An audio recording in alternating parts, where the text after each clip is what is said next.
So hello friends, so in this video I am going to explain you about the Graves' disease. So first of all I am going to give you some introduction of the Graves' disease first thing, and second I am going to discuss about the histophysiology of thyroid gland, and third I am going to discuss histopathology of Graves' disease. Stay tuned. So friends, so now I am going to give you the introduction.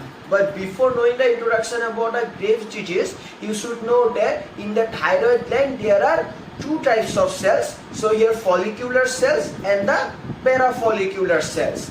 And you should know that these follicular cells, so here secrete two hormones, T3 triiodothyronine and T4, that is tetraiodothyronine. So simply remember that the follicular cells of thyroid gland secrete T3 and T4 hormone.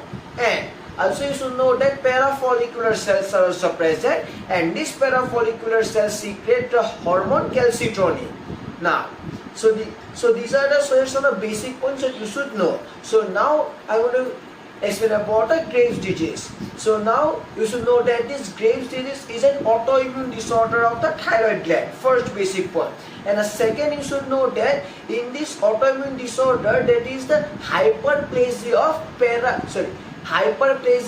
follicular cells is done. So due to this hyperplasia of follicular cells, excessive production of T3 and T4 done. And due to this excessive production of T3 and T4, that is hyperthyroidism is done. So simply that due to this hyperplasia of follicular cells, excess production of T4 and T3 done, and this leads to hyperthyroidism. So simply that this Graves' disease is an autoimmune disorder of the thyroid gland, and also that is the patient or a person having such autoimmune disorder that is have hyperthyroidism features. So simply these are the basic points. That Graves' disease is an autoimmune disorder with clinical features of hyperthyroidism. So friends, so first of all I am going to explain you about the normal or the histophysiology of the thyroid gland. And here see that these are the structures which are found in the normal histophysiology of thyroid gland. So let's see the structures.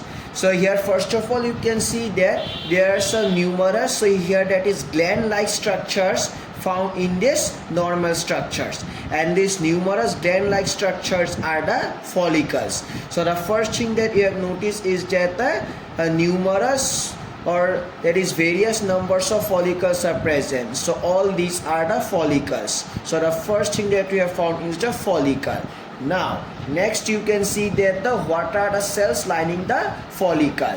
Now so here if you can observe each of these cells lining the follicles, you can see that the cuboidal cell, and you can also see that the cuboidal cell is like that. So here it is a normal histology structure of the cuboidal cell is like that.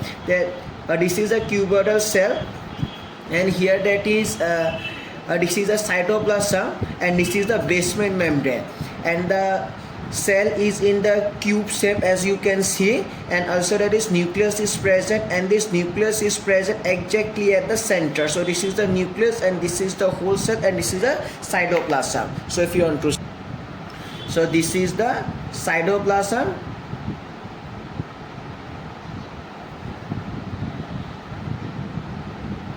and this is the nucleus. So this is the your normal basic points about the histophysiology of cuboidal cell. So see that, so this is a cuboidal cell, and here you can also observe that all the cells lining the follicle, they are in this cuboid shape, and they have nucleus at the center. So therefore, so these are known as cuboidal cells. So the second thing that you have observed is that so here that is cells lining the follicle, they are the cuboidal cells, and the other name of these cuboidal cells are also known as the follicular cells. The first thing is that you have observed various numbers of follicles, and second thing that the cells lining the follicle are known as follicular cells, or the other name of these follicular cells, they are the cuboidal cells. Now you can also observe that there are some other cells, so these are the parafollicular cells. Now so two types of cells we have seen. So here follicular cells and the parafollicular cells. Now as you also know that that this thyroid gland, so here thyroid gland secretes T3 T4 hormones. So here those T3 and T4, that is triiodothyronine and tetraiodothyronine, that these T3 and T4 hormones are secreted by these follicular cells, and this calcitonin hormone is also secreted by the thyroid gland, and this is secreted by these parafollicular cells. So this is for your like extra information I have explained. So follicle, and here that is follicular cells and parafollicular cells 30. You can also see that, so this is the lumen of the follicle, and you can see that in the lumen of this follicle you can see there is a pinkish like a substance is present, and a pinkish like substance which is present, so here it is the structure secreted by these follicular cells, and that is known as colloid. So here you can see that in normal histophysiology structure, that is colloid is present in a required amount. So the fourth thing that you observe is a colloid. So follicles present, and here follicles lined by cells, those are known as cuboidal or follicular cells, and parafollicular cells are present, and this colloid is also present. Now see that so this is the background, so here surrounding the parafollicular cells and the follicles, and this background is the stroma. So here you can see that in this stroma, so here numerous types of structures are present, that is the blood vessels are present. So see that, so these are numerous structures, so here blood vessels are present. So these are basic informations about a normal histophysiology of the thyroid gland. So once again I am going to tell you what are the structures found. See that the follicles are present, and these follicles are lined by follicular cells, and also parafollicular cells are present, and here that is, and in the lumen a substance is present, that is known as colloid substance is present, and in the stroma, so here that is the blood vessels are present. So these are the various structures or the information related to the histophysiology of the thyroid gland. And also one thing that you can see there, normally that these glands that is parafollicular cells are present in a required or a physiologic number range, and therefore that is no papillary or like that no infoldings are present. And also see that, and in the stroma that is no inflammatory cells are present. So all these are the basic points that you have to remember. So see that what I have written. The first thing, as a number of follicles present, see that. So these are various number of follicles. And second, cuboidal cells line the follicles, see that. So these are the cuboidal cells, and these cuboidal cells line the follicles. And third, you can see the parafollicular cells. So these are the parafollicular cells which are also present. And number 4, that is no infoldings are present, see that. So here also no infoldings, such like infolding like structures are present. So therefore that is no infoldings are present, and see that this is a stroma, and in this stroma there is no inflammatory cells like leukocytes. Leukocytes, that means neutrophils or lymphocytes are present. And number 6 is a colloid is also present, and it is the required number of range. So all these are the basic informations about the histophysiology of the thyroid gland. That's.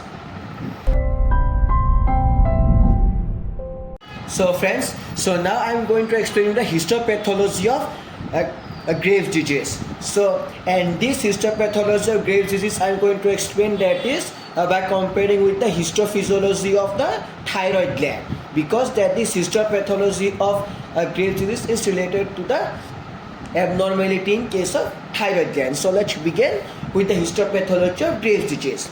So first of all, here also you can see that in this histopathology of Graves' disease, so here you can see that the numerous orders, so here various numbers of follicles are present.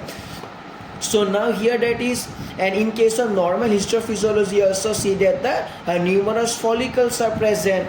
But now as I already mentioned that in the histophysiology of a thyroid gland, that no infoldings like such, that no papillary infoldings are present in the follicles. But here see that in these follicles that is papillary infoldings are present. And why papillary infoldings are present? Because to accommodate the extra order more number of, that is follicular cells, because hyperplasia has been occurred.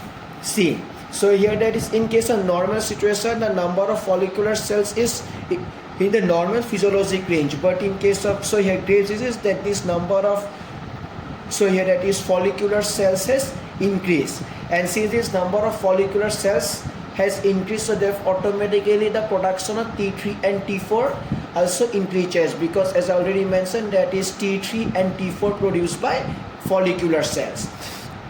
So the first abnormal thing that we have to notice is that a papillary infolding. And why papillary infolding occurs? Because to accommodate the extra number of follicular cells. So this is the first thing. Now see that in a normal histophysiology, you can see that the colloid is present, and this amount of colloid is in the normal range.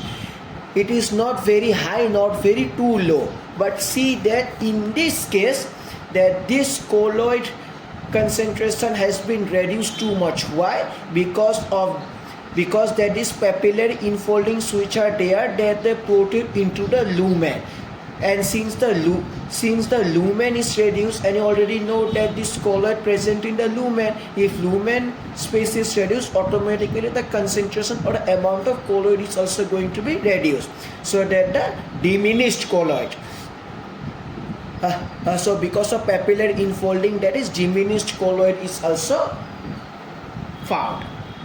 And see that this is that is an increased number of follicular cells, and this increased number of follicular cells, as I've already mentioned, this leads to papillary infoldings. Now, and I also mentioned that in case of normal histophysiology, that in the stroma, that is no inflammatory cells like lymphocytes are present. See, but in case of this abnormal, that is Graves' disease, see that in the surrounding stroma, so here that is lymphocytes, as inflammatory cells, lymphocytes are present in the surrounding stroma. So this is the main abnormality.